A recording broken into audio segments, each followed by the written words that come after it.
जनतेच्या हक्काचं खुलं व्यासपीठ, आवाज जनसामान्यांचा. Live Maharashtra one news.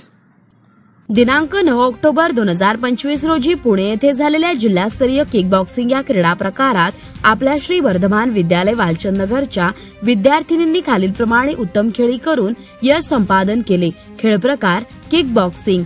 U14 14 वर्षाखालील वयोगट मनस्वी जानकर सेकंड सिल्वर, ऋतू ढोबळे थर्ड ब्रॉन्झ. U17 17 वर्षाखालील वयोगट Srushtipriya Jadhav first gold, Anisha Jankar first gold, Shravani Bhujbal second silver. U19 19 वर्षाखालील वयोगट हिना शेख फर्स्ट गोल्ड, साक्षी सलगर. सहभाग उपसंपादक हेमंत जावीर.